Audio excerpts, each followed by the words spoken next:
if you're a comedian, you have to protect free speech. Yeah. There is no ifs, ands, or buts about it. And when it comes to this argument, the Biden administration was fucking terrifying for free speech. They were actively attacking people that were posting truth on social media. You know there's fraud in Medicare and Medicaid. The American people have sensed this and they feel like there's corruption, but I think they've just hopelessly kind of surrendered because I'm a middle class mom who works, who has a kid, who has time to fight that? All right, everyone, let's break down what just happened on Joe Rogan's podcast, because honestly, this one was something else. Rogan completely ripped into the Democrats, tore apart their false narratives, and revealed the political spectacle that's been dragging this country down. And really, whether you like him or not, you can't argue that the guy knows how to cut through the noise. Here's the thing, if you're a comedian, or honestly, anyone who values the truth, you have to defend free speech. That's non-negotiable. It's not a topic you bargain over. Free speech is the core of comedy and the backbone of democracy. Once that's gone, it's over. Rogan drove this point home hard. And he wasn't just talking in theory. He directly called out the Biden administration, making it clear they weren't just indifferent to free speech. They were a real threat to it. And he's not wrong. These people weren't satisfied with simply disagreeing. They targeted anyone sharing inconvenient facts online and pushed to have those voices silenced. The Biden administration was fucking terrifying for free speech. They were actively attacking people that were posting truth on social media. Think about that for a second. The most powerful political force in the world actively pressuring platforms to silence people. Doesn't that give you chills? It should. Because the moment a government decides what version of the truth you're allowed to hear, you're no longer in a free nation. You're living in a scripted reality, a propaganda cycle. And let's be real, this isn't some far-off fear. It actually happened. They buried stories, shut down doctors, censored reporters, and even went after everyday Americans who were simply asking questions. Vaccine side effects, suppressed. Election concerns, wiped out. Border problems, flagged as misinformation. And through it all, they claimed it was for our protection, as if they were some kindly caretaker choosing what our delicate minds could handle. Yeah, no thanks. But that wasn't the only grenade Rogan threw. He and comedian Bridget Phetasy tore apart the Democrats' favorite tactic, distraction politics. And once you recognize it, you can't unsee it. Here's how the trick works. Ever seen a magician pull off a stunt?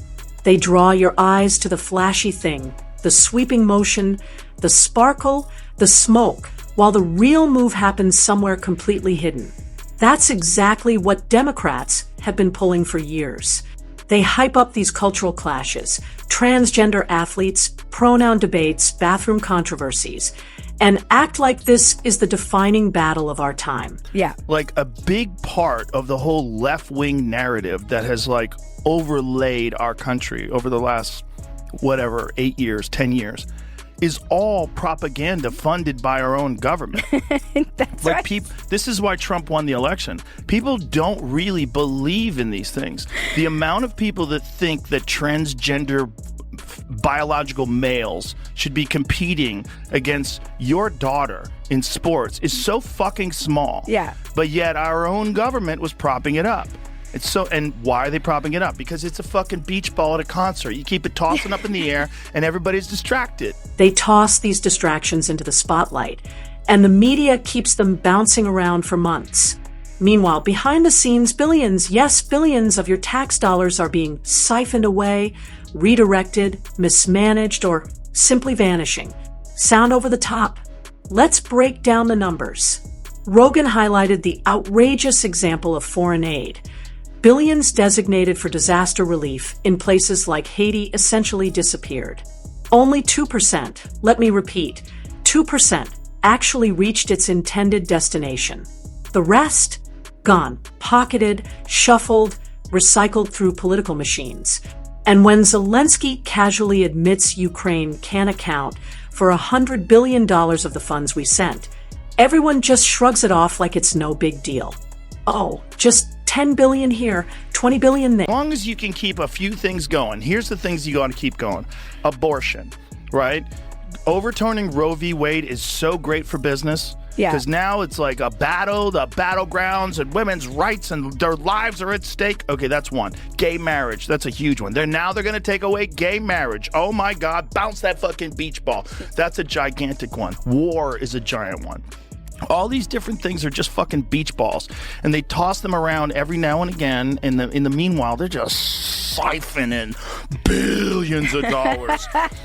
Zelensky just said he's missing $100 billion in the $177 billion that we supposedly sent That was something there. weird too about Haiti, where it's like only 2% of the money actually went there. It's great. Americans give away a lot of their hard-earned money because they are actually kind-hearted and want to donate to countries that are, and then you find out it's like some trans performance. There is a lot of nonsense. A lot of nonsense. But here's the real punchline.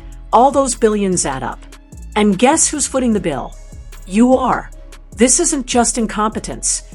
It's deliberate. They prey on American generosity. They know we're a compassionate nation, quick to give, eager to help, and they twist that goodwill into a money pipeline for corruption.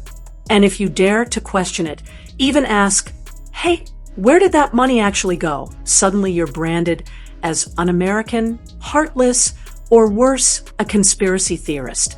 But thanks to whistleblowers, blockchain tracking, and a few bold disruptors like Elon Musk, the truth is finally starting to surface. And believe me, it's not a pleasant picture. What they once dismissed as far-right conspiracy theories, it's now being exposed as reality. They talk about it like, oh, who cares? It's only $10 billion. You're like, you guys are out of your fucking minds if you think that's going to be the argument that resonates with Americans. Not only that, who how are you cares going to if say they're that? pointing out $10 billion? Because they'll be like, oh, look at the trillions over here. But all of those billions add up. Like, how are you even saying that? The money trail is right there, plain as day. The Democrats relied on distraction politics to hide their tracks while they drained the system. And when they were exposed, what was their response? Classic deflection. They pointed at Trump and said, well, he did it too. Like kids caught with their hand in the cookie jar. Their excuse was basically, yeah, but my brother stole more cookies last week. Sorry, that doesn't fly anymore. Americans aren't buying it. When the evidence is this overwhelming, finger-pointing doesn't work.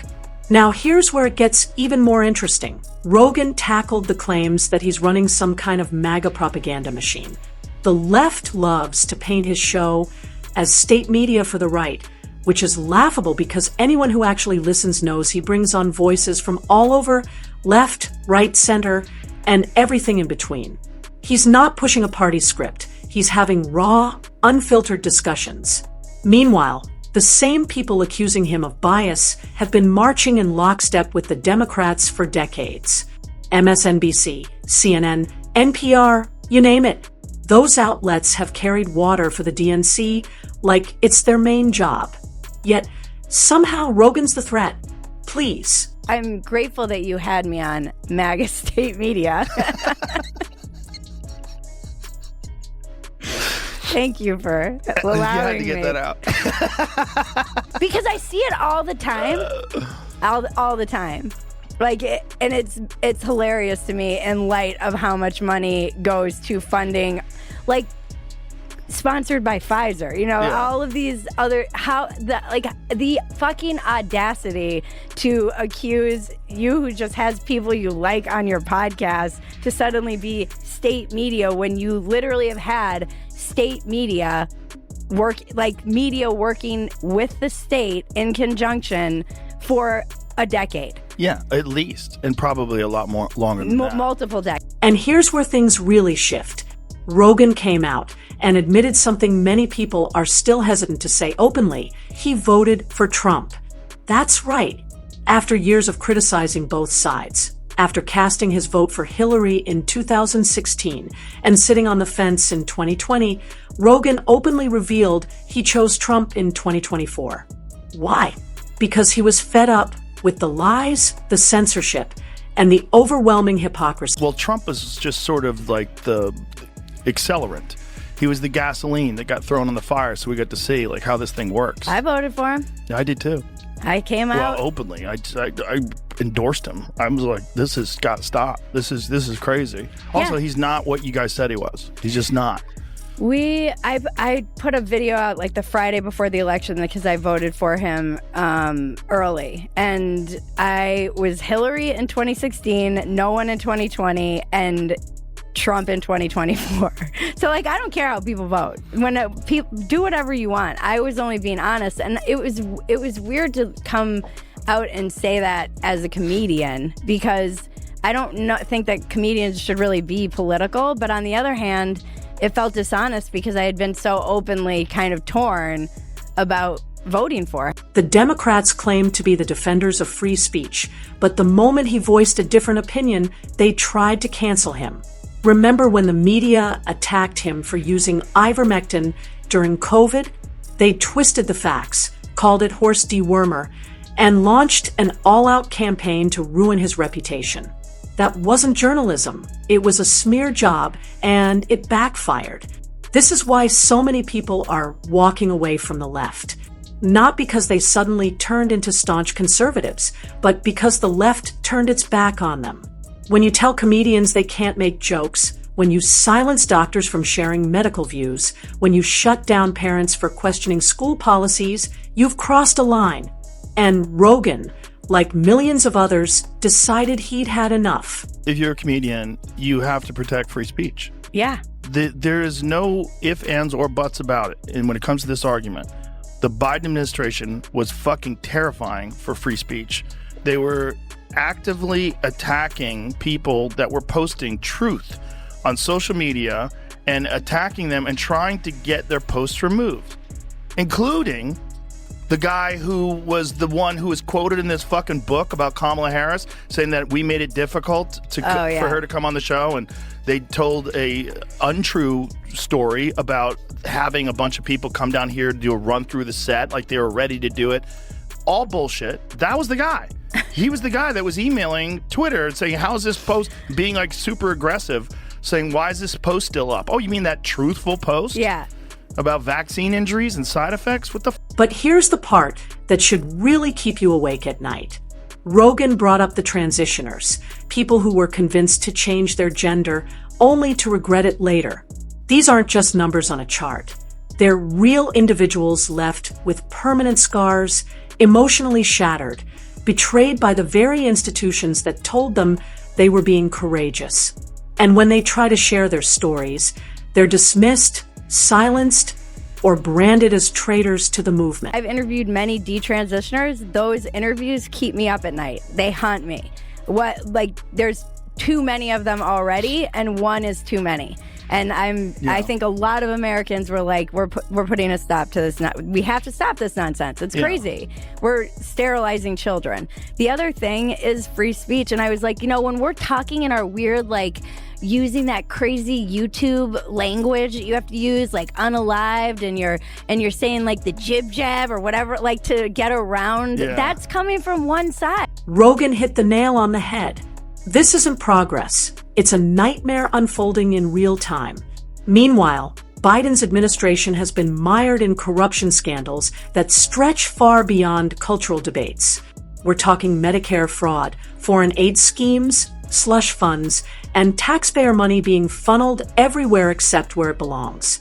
And while everyday Americans are battling inflation, rising crime, and growing insecurity, the elites congratulate themselves for supposedly fighting for justice.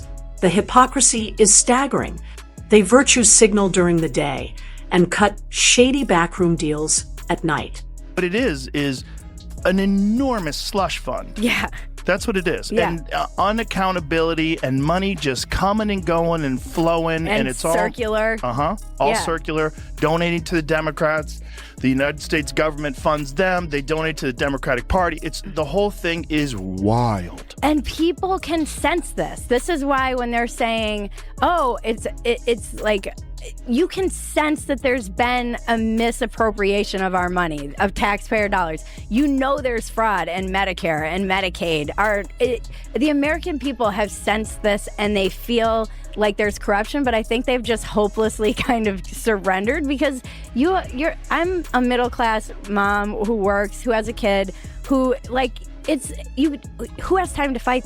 And here's the kicker. The Democrats thought they could ride this strategy indefinitely, but Trump's comeback has them shaken. He's been rolling out policies, racking up wins, and refusing to hand them the scandal they've been craving. They were waiting for chaos, for disaster, for Trump to slip up so they could pounce. Instead, they're watching him build momentum. And that terrifies them. Because if Trump stays the course, their entire narrative collapses. They've built their identity on opposing him. But what happens if he actually delivers results instead of empty rhetoric? Their whole house of cards comes crashing down. And that's why, folks, you're seeing the panic, the desperation, the wild accusations, the nonstop media spin going into overdrive. Because deep down, they know the truth. They know Americans are waking up. They know they've lost control of the story. And it scares them. The argument is that the internet is right-wing.